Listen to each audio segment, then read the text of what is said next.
Mustafiz issue দুদেশের রাজনৈতিক টানাপোড়েনের প্রভাব অর্থনীতিতে পড়বে না, ভারতের ক্রিয়ার বিপরীত প্রতিক্রিয়া দেখিয়েছে বাংলাদেশ, বলেছেন উপদেষ্টারা। থানা থেকে লুট 15% অস্ত্র এখনও উদ্ধার হয়নি, ভোটের আগে উদ্ধার জরুরি, বলছেন ইসি। প্রার্থিতা ফিরে পেতে আপিলের দ্বিতীয় দিনের কার্যক্রম চলছে। বেগম খালেদা জিয়ার মৃত্যুর 8 দিন পরও তার কবরে শ্রদ্ধা জানাতে বিএনপি নেতাকর্মী সহ সাধারণ মানুষের ঢল।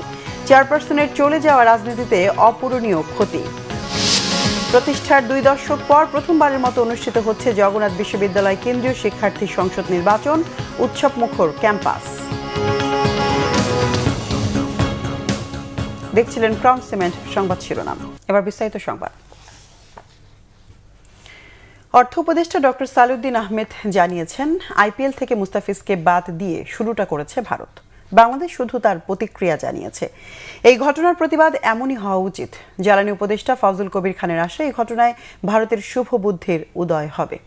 দুপুরে সচিবালয়ে অর্থনৈতিক বিষয় এবং সরকারি ক্রয় সংক্রান্ত উপদেষ্টা পরিষদ কমিটির বৈঠক শেষে ব্রিফিংয়ে এসব কথা বলেন তারা। জ্বালানি উপদেষ্টা জানান, দেশে জ্বালানির কোনো সংকট নেই, এরপরও কারসাজির মাধ্যমে গ্যাসের সিলিন্ডারের দাম অযৌক্তিকভাবে বাড়ানো হয়েছে।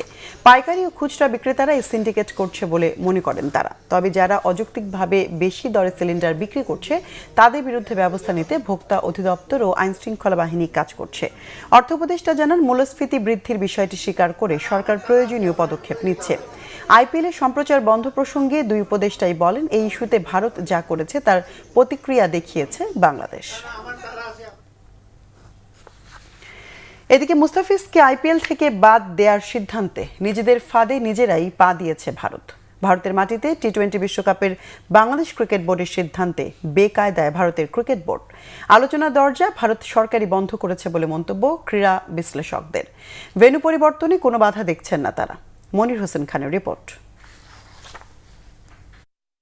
মুস্তাফিজকে বাদ দেওয়ার ঘটনায় বাংলাদেশ ভারত সহ বিশ্বজুড়ে নিন্দার ঝড়। নিরাপত্তার ইস্যুতে ভারতের মাটিতে বিশ্বকাপ খেলতে অস্বীকৃতি জানিয়েছে বিসিবি। যদিও ভেন্যু পরিবর্তন কিংবা বাতিলের নজির ক্রিকেট ইতিহাসে নতুন নয়, এর আগেও ঘটেছে বহুবার। গত টি-20 বিশ্বকাপে ভারত পাকিস্তানে যেতে না চাওয়ায় হয়েছে পাক দুবাই হাইব্রিড মডেলের বিশ্বকাপ। এবার পাকিস্তান ভারতে খেলতে না চাওয়ায় হতে যাচ্ছে ভারত শ্রীলঙ্কা হাইব্রিড মডেল। তাই বাংলাদেশের ভেন্যু পরিবর্তনে তেমন কোনো বাধা দেখছেন না ক্রীড়া সাংবাদিকরা। বাংলাদেশ ক্রিকেট বোর্ড যে সিদ্ধান্তটি নিয়েছে যে ভারতের মাটিতে তারা বিশ্বকাপ খেলতে যাবে না এবং বিকল্প ভেন্যু হিসাবে কিন্তু শ্রীলঙ্কার রয়েছে, তো সেই কারণে তারা সেই মেইল করেছে আইসিসির কাছে এবং আমার কাছে মনে হচ্ছে যে আইসিসি সেটা মেনে নেবে। আইসিসিতে এই রেফারেন্স আছে, কোনো দল যদি সিকিউরিটি মেজার্সে স্যাটিসফাইড না হয়ে বা ঝুঁকিপূর্ণ নিরাপত্তা ব্যবস্থার কারণে ভেন্যু বদল করতে চায় বা দেশ বদল করতে চায়, ডেফিনেটলি তারা দে হ্যাভ এভরি রাইট। এবং আইসিসিরও এটা অতীতে এই দাবি মেনে নেওয়ার নজির আছে। বাংলাদেশের এই ভেন্যু শিফট করে শ্রীলঙ্কাতেই নিয়ে যাওয়া উচিত। প্রতিবার নিরাপত্তার অজুহাত দেয় অংশগ্রহণকারী দলগুলো। এবার নিরাপত্তার অজুহাত স্বয়ং আয়োজকদের থেকেই এসেছে। যেখানে একজন খেলোয়াড়ের নিরাপত্তা নেই, সেখানে পুরো দল কিভাবে নিরাপদ? বিসিবির এই প্রশ্ন যুক্তিযুক্ত মনে হয়েছে ক্রীড়া বিশেষজ্ঞদের কাছে। এখানে তো কোনো গায়ের জোরের কিছু নাই। বাংলাদেশ একটা যুক্তিযুক্ত দাবি তুলেছে যে ভারতে আমাদের একজন মাত্র প্লেয়ারকে খেলতে দেওয়ার অনুমতি দেওয়া হয়নি ঝুঁকিপূর্ণ নিরাপত্তা ব্যবস্থার কারণে। সেখানে পুরো বাংলাদেশ দলকে কি করে ভারত নিরাপত্তা দিতে পারে? আপনি মুস্তাফিজের নিরাপত্তা যদি দিতে না পারেন তাহলে পুরো বাংলাদেশ দলকে নিরাপত্তা কিভাবে দিবেন? আরেকটু ব্যাখ্যা যাই যে পুরো বাংলাদেশ দলের সঙ্গে কিন্তু আপনি 100 জনের মতো সাংবাদিক থাকেন আর সমর্থকরা আরও বেশি সমর্থকরা থাকেন। তো তারা এই মুহূর্তে ভারতে যদি মুস্তাফিজকে নিরাপত্তা না দিতে পারে তাহলে এত বড় একটা বাঞ্চ অফ সমর্থক এবং সাংবাদিক ক্রিকেট দলকে কিভাবে সমর্থন দেবে ভারতীয় ক্রিকেট বোর্ড? জল এতদূর গড়াতো না, এই সমস্যার সমাধান আলোচনার মাধ্যমেই হতে পারত। তবে সেই সুযোগ রাখেনি ভারত সরকার। সমাধানের দায়টাও তাই তাদেরই। আমাদের ক্রিকেট বোর্ড, আমাদের ভারতীয় যে ক্রিকেট বোর্ড রয়েছে তাদের সাথে কথা বলে আলোচনা করে কিভাবে এটাকে দ্রুত সমাধান করা যায়। কারণ আলোচনার মাধ্যমে অনেক সমস্যার সমাধান হয়। কারণ আপনার একটি ধর্মকে ব্যবহার করে একজন খেলোয়াড়কে রিলিজ করে দেওয়া, এটা আমার কোনোভাবে এটা আমি মেনে নিতে পারছি না, এটা কখনো হতে পারে না। পুরো সমস্যাটা তৈরি করেছে ভারতীয় ক্রিকেট বোর্ড। এবং আরেকটু যদি ব্যাখ্যা যায় পিছনে যায় তাহলে ভারত সরকার এবং ভারত সরকার যে সিদ্ধান্ত দিয়েছে সেই সিদ্ধান্তটাই বিসিসিআই বা ভারতীয় ক্রিকেট বোর্ড সেটা আপনার পাঠিয়ে দিয়েছে কেকেআরের কাছে। এবং সব কিছু মিলে আমার কাছে মনে হয়েছে যে পুরো সমস্যাটা তৈরি হয়েছে ভারতীয় ক্রিকেট বোর্ড তৈরি করেছে এবং এই সমস্যার সমাধান যদি করতে হয় তাহলে ভারতীয় ক্রিকেট বোর্ডকে করতে হবে। বল এখন আইসিসির কোর্টে, তারা কি সিদ্ধান্ত দেয় সেই অপেক্ষায় ক্রিকেট প্রেমীরা। মনির হোসেন খান, বাংলা ভিশন, ঢাকা। জুলাই বিপ্লবের সময় থানা থেকে লুট হওয়া 15% অস্ত্র এখনও উদ্ধার করা যায়নি, যেগুলো ভোটের আগে উদ্ধার করা জরুরি মন্তব্য করেছেন নির্বাচন কমিশনার অবসরপ্রাপ্ত brigadier general Abul Fazal Mohammad Sanaullah. Chattogram circuit হাউসে জেলা ও বিভাগীয় প্রশাসনের আয়োজনে এক মতবিনিময় সভায় নির্বাচন কমিশনার এই কথা বলেন। ইসি সানাউল্লাহ বলেন, হারিয়ে যাওয়া এসব গোলা বারুদ উদ্ধার করা গেলে মানুষের মধ্যে নির্বাচনে আস্থা ফিরবে। নির্বাচনকালীন সময়ে কোনো দল বা গোষ্ঠী অপকর্ম করে যাতে পার পেতে না পারে সে বিষয়ে আইনশৃঙ্খলা বাহিনীকে দৃঢ় থাকার নির্দেশনা দেন তিনি। নির্বাচন কর্মকর্তাদের স্বচ্ছতা, নিরপেক্ষতা, স্বাধীনভাবে কাজ করার আহ্বান জানিয়ে ইসি সানাউল্লাহ বলেন, কোনো কাজে পক্ষপাতিত্ব করা যাবে না, আইনের অধীনে থেকে কাজ করতে হবে যাতে নির্বাচনের উৎসব আমেজ অব্যাহত থাকে। এবারে আইনে পরিবর্তন এনে এখানে অ্যাডজুডিকেশনের দায়িত্বটাও দেয়া হয়েছে। এটি একটি বিচারিক কমিটি, যুগ্ম জেলা জজ বা যুগ্ম মেট্রোপলিটন ম্যাজিস্ট্রেটের নেতৃত্বে এই টিমটা কাজ করে থাকে। তার মানে তারা তদন্তও করতে পারবে। এই তদন্ত তারা কোনগুলো করবে? তারা সুমোটো তদন্ত করতে পারে, তাদের কাছে কোনো রিপোর্ট হলে পারে সেটা দিয়ে তদন্ত করতে পারে, নির্বাচন কমিশন বা রিটার্নিং অফিসার কর্তৃক প্রেরিত কোনো বিষয়েও তদন্ত করতে পারে। মনোনয়নপত্র বাছাই রিটার্নিং অফিসারের সিদ্ধান্তের বিরুদ্ধে আপিলের দ্বিতীয় দিনের কার্যক্রম চলছে নির্বাচন কমিশনে। রাজধানীর আগারগাঁয়ে নির্বাচন ভবনের নিচে এই কার্যক্রমের জন্য 10টি বুথ স্থাপন করেছে ইসি। গতকাল থেকে এই পর্যন্ত প্রায় 62টি আপিল জমা পড়েছে বুথগুলোতে। আপিল জমা দিয়ে প্রার্থীরা নির্বাচনের মাঠের পরিবেশ, আইন শৃঙ্খলা নিয়ে শঙ্কা প্রকাশ করেন। পাশাপাশি নির্বাচনের বিষয়ে কমিশনের বিভিন্ন কার্যক্রমের সমালোচনা করেন তারা। আপিলের কার্যক্রম চলবে 5 জানুয়ারি থেকে 9 জানুয়ারি পর্যন্ত। আপিল শুনানি ও নিষ্পত্তি হবে 12 জানুয়ারি থেকে 18 জানুয়ারির মধ্যে। তফসিল অনুযায়ী প্রার্থিতা প্রত্যাহারের শেষ সময় 20 জানুয়ারি এবং 21 জানুয়ারি প্রতীক বরাদ্দ দেওয়া হবে। ভোট গ্রহণ অনুষ্ঠিত হবে আগামী 12 ফেব্রুয়ারি। এদিকে নির্বাচন কমিশন সূত্রে জানা যায়, ভোটের জন্য মোট নিবন্ধন করেছেন 15,33,682 জন। এর মধ্যে দেশের ভেতর থেকেই নিবন্ধন করেছেন 7,61,140 জন। বেগম খালেদা জিয়ার মৃত্যুর 8 দিন পরও রাজধানী জিয়া উদ্যানে তার কবর জিয়ারত করতে সাধারণ মানুষের ঢল নেমেছে। মঙ্গলবার সকাল থেকে রাজধানী জিয়া উদ্যানে সাধারণ মানুষের স্বতঃস্ফূর্ত উপস্থিতি দেখা গেছে। পরিবার পরিজন নিয়ে দেশের দূর দূরান্ত থেকে সর্বস্তরের মানুষ জিয়া উদ্যানে খালেদা জিয়ার কবর জিয়ারত করতে আসেন। খালেদা জিয়ার মৃত্যুর পর তার কবর জিয়ারত করতে আসার ইচ্ছা থেকে জিয়া উদ্যানে এসেছেন বলে জানান তারা। এ সময় শহীদ রাষ্ট্রপতি জিয়াউর রহমান ও বেগম খালেদা জিয়ার আত্মার মাগফিরাত এবং দেশ জাতির সমৃদ্ধি কামনায় মোনাজাত করেন তারা। অন্যদিকে বেগম খালেদা জিয়ার সমাধিস্থলে কোরআন তেলাওয়াত হচ্ছে সবসময়। সাধারণ মানুষের পাশাপাশি বিএনপি ও তার অঙ্গ সংগঠনের বিভিন্ন নেতাকর্মীরা ফুল দিয়ে শ্রদ্ধা জানাচ্ছেন বেগম খালেদা জিয়ার প্রতি। শ্রদ্ধা জানিয়েছেন চিকিৎসক ও ক্রীড়াঙ্গনের মানুষেরাও। দর্শক, জিয়া উদ্যানে আছেন সহকর্মী মোবাশ্বের আহমেদ, সরাসরি কথা বলবো তার সঙ্গে। মোবাশ্বের, বেগম খালেদা জিয়ার প্রতি শ্রদ্ধা জানাতে আসলে আজকে কারা এসেছেন, তারা কি বলছেন? জি জবা, আপনি আমাকে যেমনটি প্রশ্ন করেছেন, আমি আজকে সকাল থেকেই রাজধানীর জিয়া উদ্যানে অবস্থান করছি এবং আজও আমি এখানে সাধারণ মানুষের স্বতঃস্ফূর্ত যেই অংশগ্রহণ সেটা কিন্তু আমি দেখতে পেয়েছি। আমি যেটা আপনাকে দেখাতে চাই যে এই মুহূর্তেও কিন্তু রাজধানীর যে জিয়া উদ্যান রয়েছে, অর্থাৎ এখানে যে বেগম খালেদা জিয়া যে সমাধি রয়েছে সেখানে কিন্তু মানুষজন আসছে। বিশেষ করে আজকে কিন্তু আমি সাধারণ মানুষের যে উপস্থিতি সেটা কিন্তু ব্যাপক পরিমাণে দেখেছি, অর্থাৎ সাধারণ মানুষ, দলীয় নেতাকর্মীদের বাহিরেও এখানে সাধারণ মানুষের এক ধরনের উপস্থিতি রয়েছে এবং তারা কিন্তু এখানে আসছেন, একবার হলো সমাধিস্থল ঘুরে দেখছেন এবং তাদের দোয়া করে তাদের যেই ইচ্ছা থেকে তারা এসেছেন সেটা তারা এখানে দোয়ার মাধ্যমে প্রকাশ করে সেটি তারা চলে যাচ্ছেন। তাছাড়াও আমি তাদের সাথে কথা বলার চেষ্টা করেছি, যারা এখানে এসেছেন তারা আমাদেরকে যেটি জানিয়েছেন যে খালেদা জিয়ার মৃত্যুর সংবাদের পর থেকেই তাদের কিন্তু একটা ইচ্ছা ছিল যে এখানে এসে তারা কবরটি জিয়ারত করবে। তাদের অনেকেই ঢাকার বাইরে থেকে এসেছেন, কাজের জন্য ছুটি পাচ্ছিলেন না, যখন ছুটি পেয়েছে তখন তার আত্মীয়ের বাসায় এসেছে এবং সেখান থেকে কিন্তু এই খালেদা জিয়ার যে কবর রয়েছে সেখানে কিন্তু তিনি কবরটি জিয়ারত করতে এসেছেন। বরিশাল থেকে এসেছেন মানুষ খুলনা থেকে এসেছে। আমরা সকাল থেকে তাদের সাথে কথা বলার পর জানতে পেরেছি। এছাড়াও দলীয়ভাবে বিএনপি এবং তার অঙ্গ সংগঠনের বিভিন্ন নেতাকর্মীরা এখানে এসেছেন এবং এখানে এখনো মানুষের সমাগম রয়েছে বলে আমি দেখতে পাচ্ছি। তো এই ছিল আমার কাছে জিয়া উদ্যান থেকে সব। অবশ্যই ধন্যবাদ আপনাকে। মানুষের ঢল দেখতে পাচ্ছি আমরা। ঢাকা 17 আসনের নেতাকর্মীদের সাথে নির্বাচন নিয়ে বিএনপি চেয়ারপারসনের কার্যালয়ে বৈঠক করেছেন দলের ভারপ্রাপ্ত চেয়ারম্যান তারেক রহমান। সকাল 11টায় বৈঠকটি শুরু হয়ে শেষ হয় বেলা 1টায়। ঢাকা 17 আসনের 4টি থানার মধ্যে আজ বৈঠকে বসেছিলেন বনানী থানার নেতাকর্মীরা। সভায় দলের মহাসচিব মির্জা ফখরুল ইসলাম আলমগীর ও ছাত্রদল সাধারণ সম্পাদক নাসির উদ্দিন সহ থানা পর্যায়ের গুরুত্বপূর্ণ নেতারা উপস্থিত ছিলেন।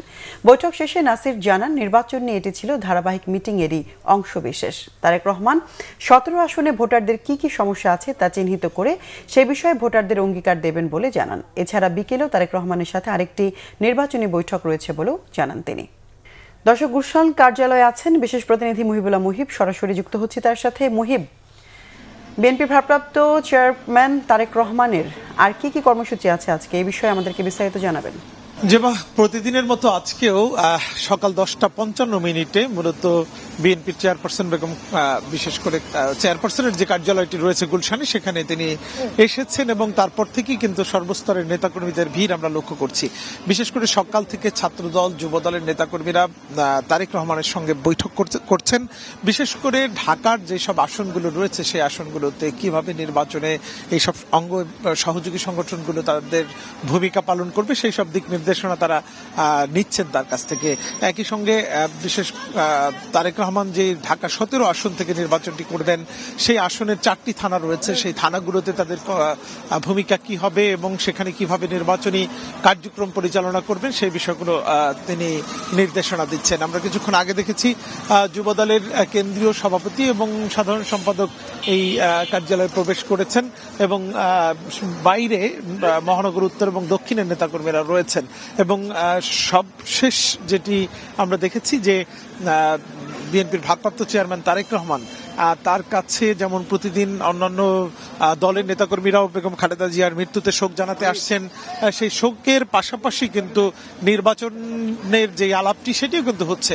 এবং আমরা যেটি জেনেছি যে দেশের সার্বিক উন্নয়নে স্থিতিশীলতা রক্ষায় বিশেষ করে বিভিন্ন ক্যাম্পাসে যেসব ধরনের স্থিতিশীলতা যাতে রাখা যায় সেই সব বিষয়ে কিন্তু বিভিন্ন বিশ্ববিদ্যালয়ের প্রতিনিধিদেরকেও তিনি দিক নির্দেশনা দিচ্ছেন।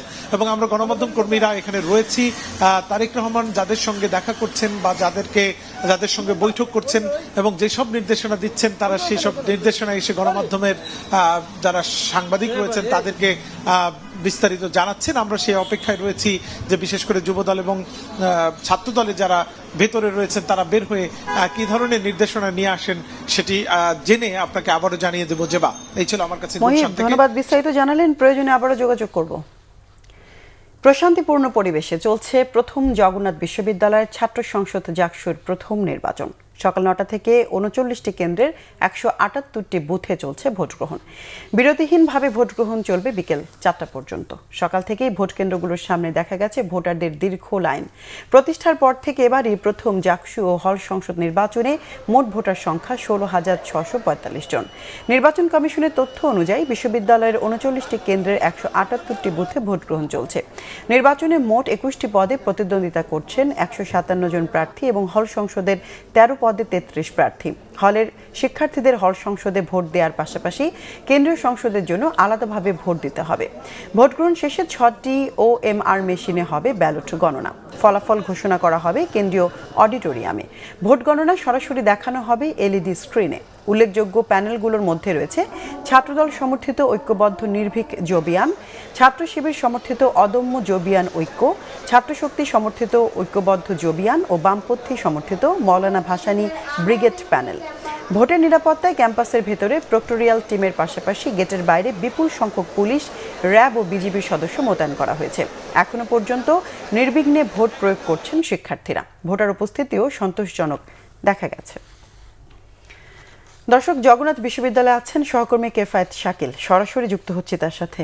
শাকিল, ভোটার উপস্থিতি কেমন দেখছেন আর শিক্ষার্থীদের প্রতিক্রিয়া আমাদেরকে জানাবেন। জগন্নাথ বিশ্ববিদ্যালয়ে এটি কিন্তু প্রথম ছাত্র সংসদ নির্বাচন এবং সেই যেহেতু প্রথম নির্বাচন শিক্ষার্থীদের মধ্যে কিন্তু ব্যাপক উৎসাহ উদ্দীপনা আমরা লক্ষ্য করেছি। তীব্র শীত আপনি জানেন, তার মধ্যেও কিন্তু কিন্তু ব্যাপক উৎসাহ উদ্দীপনা আমরা লক্ষ্য করেছি, যা তীব্র শীত আপনি জানেন, তার মধ্যেও কিন্তু আমরা দেখছি যে ব্যাপক শিক্ষার্থীর উপস্থিতি এবং একটি উৎসব মুখর পরিবেশে এখানে কিন্তু নির্বাচন অনুষ্ঠিত হচ্ছে। সকাল থেকে এখন 2টার বেশি বাজে, এখন পর্যন্ত কিন্তু আমরা এখানে কোনো ধরনের অপ্রীতিকর ঘটনা দেখিনি, যদিও দুই একটি বিচ্ছিন্ন অভিযোগ বিভিন্ন প্রার্থীর পক্ষ থেকে আমরা পেয়েছি, কিন্তু এখানে বড় ধরনের কোনো সমস্যা আমরা কিন্তু দেখিনি।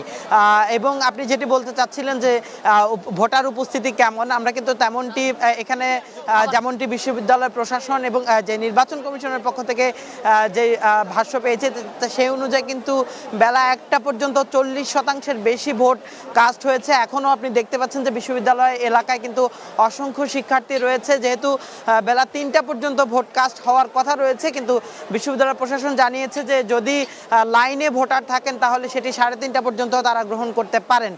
সেই হিসেবে ধারণা করা হচ্ছে যে আসলে শেষ পর্যন্ত এটি 60 বা 70% হয়তো গিয়ে পৌঁছাতে পারে। এবং ভোটের যদি এখনকার পরিস্থিতি বলি যে আসলে কোনো দিক থেকে কিন্তু কোনো ধরনের বিশৃঙ্খল কোনো পরিবেশ নেই। আপনি জানেন যে এই নির্বাচনে কিন্তু চারটি প্যানেল নির্বাচনে প্রতিদ্বন্দ্বিতা করছে। একটি ছাত্রদল সমর্থিত প্যানেল, একটি শিবির সমর্থিত প্যানেল, একটি রয়েছে যে ছাত্রশক্তি সমর্থিত এবং অপর প্যানেলটি হচ্ছে বাম জোট সমর্থিত।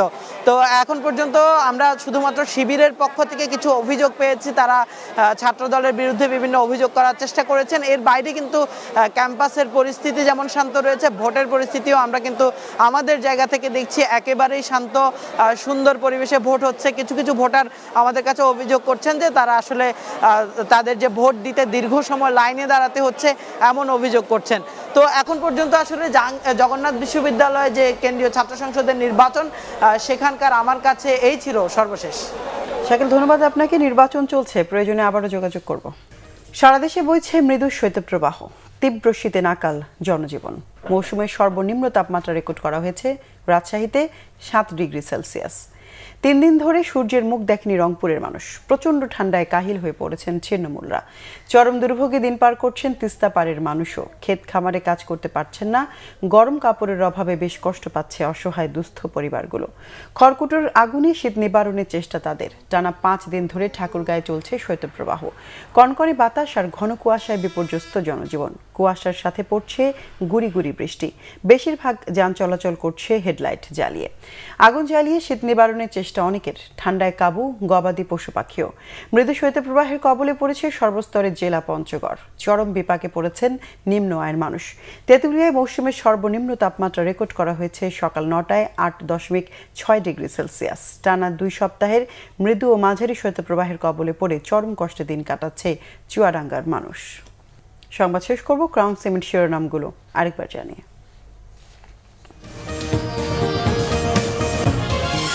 মুস্তাফিজ ইস্যু দুদেশের রাজনৈতিক টানাপোড়েনের প্রভাব অর্থনীতিতে পড়বে না। ভারতের ক্রিয়ার বিপরীত প্রতিক্রিয়া দেখিয়েছে বাংলাদেশ, বলেছেন উপদেষ্টারা।